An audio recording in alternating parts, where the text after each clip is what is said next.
Hello and welcome to the Bible study on Genesis. I'm really pleased that you're able to join me again, whether it's first thing in the morning at 8 a.m. when we release these or later in the day.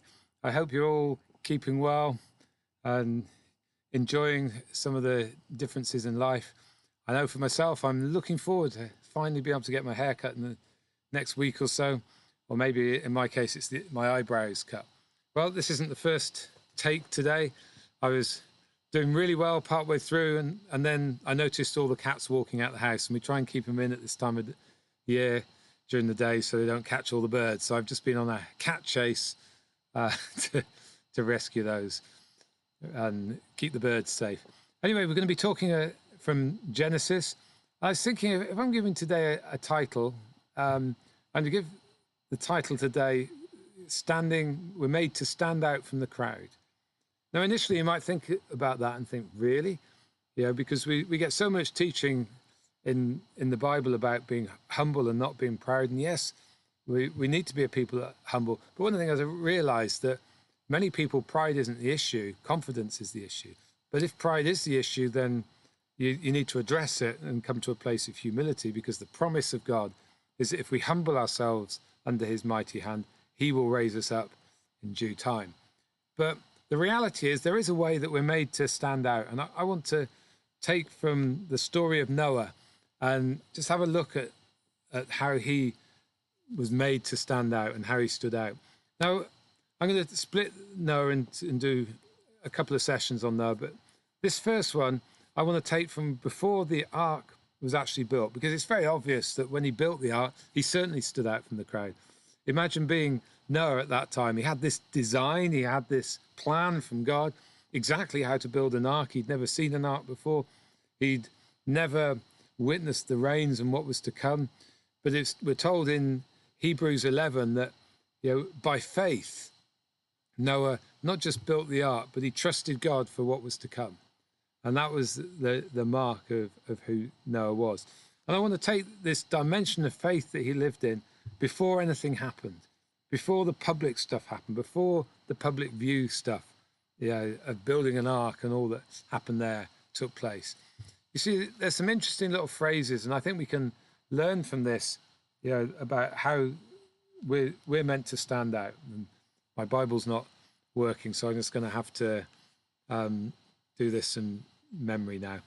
But we're given some hints. Now, if you look in Genesis 6, you remember as you look at the story there was a reason that God decided that there was going to be a flood. There was a reason that all this was going to happen. And what had been going on is that mankind as a whole, as a race, had just become more and more wicked, and there'd been this intermarrying and all sorts going on. And we're told that it really grieved the heart of God at the wickedness of man. And this was something that had just been building up and up and up in those first few chapters of Genesis from the fall onwards. And it had reached this crunch point. Now, if you remember last time on that journey, Enoch had turned up, but the wickedness had multiplied. The other thing that was unusual at this time, if you track the ages of many of the people, most of the people that were even born right back in the beginning of Genesis had either just died or died around that time. So this was a massive time of shift in the community. We're not used to more than a couple of generations of people living at maybe great-grandparents. Great-great-grandparents gets very unusual. But in those days, they were used to that multi-generational society where society was, and people were meant to learn and grow from the previous generation. See, Adam and Eve should have been telling the stories, even after the fall, should have been telling the stories of their encounters with God and inspiring the next generations to seek God and look to God. And so Noah comes into this equation. And what I want us to get hold of is how Noah stood out. This was before he built the ark. This was the reason that God chose him. This is the reason that God put his finger on him and used Noah to build the ark and to bring that rescuing of Noah's family and also of all the animals. And when you read the passage, and I'd encourage you just to read that first bit in Genesis 6, you realize that Noah is described firstly as righteous. Secondly, we find that Noah is described as someone who walked with God.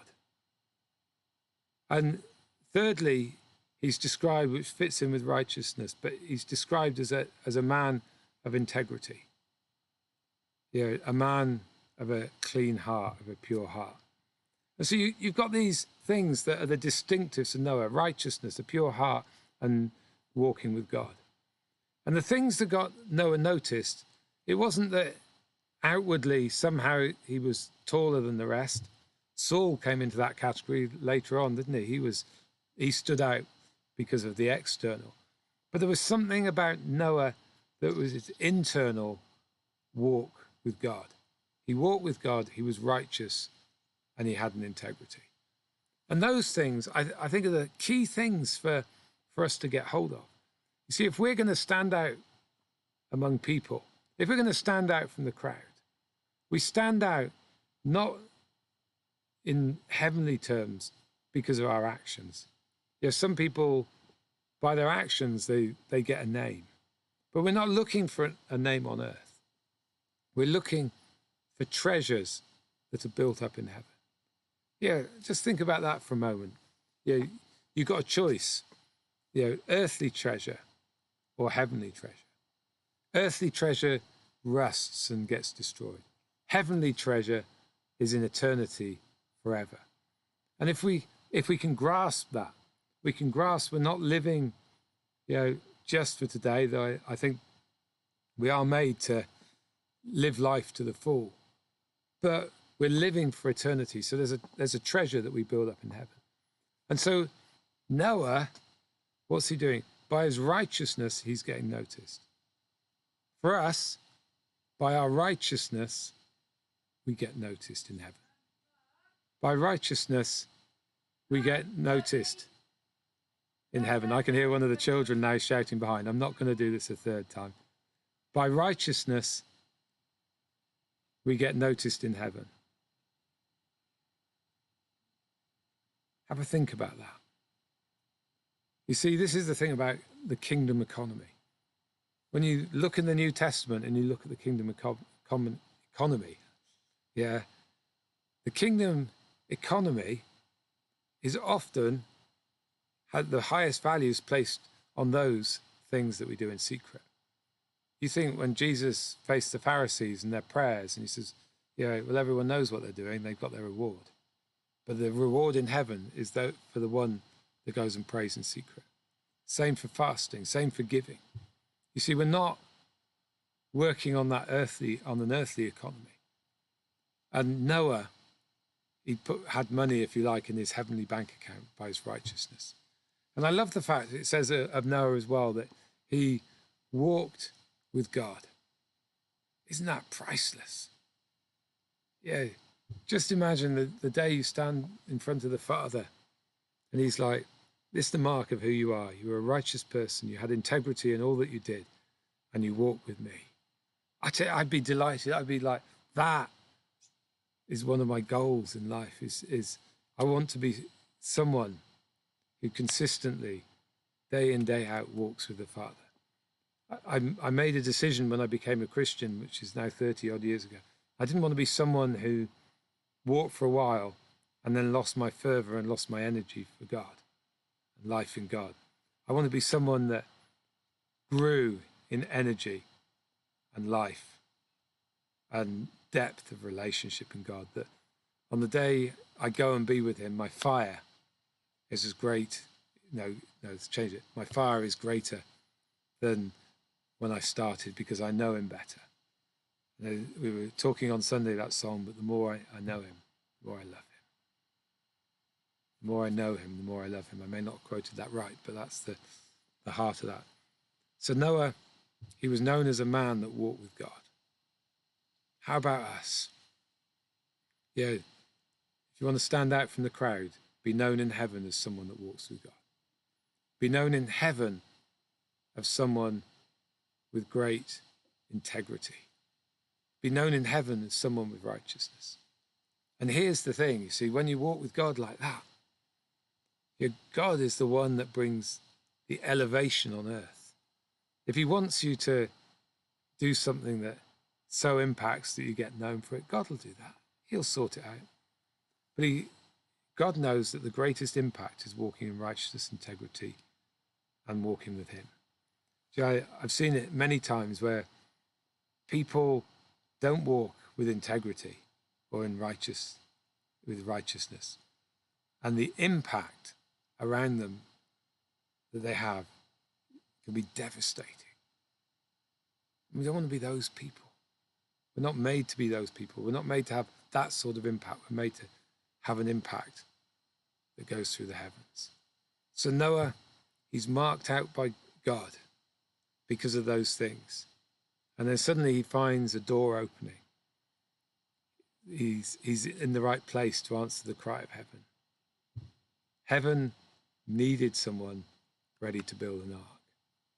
And when the Father looked, Noah was the one that was marked out. So how about us? My encouragement today is, let's take a little while just to check, are we walking with integrity before the Father? Are we walking with him day by day? Is it a mark of our lives? Can those around us see the mark of who we are? Can those around us notice and see the integrity with which we live our lives? Let's just add this. You can live with integrity and get things wrong.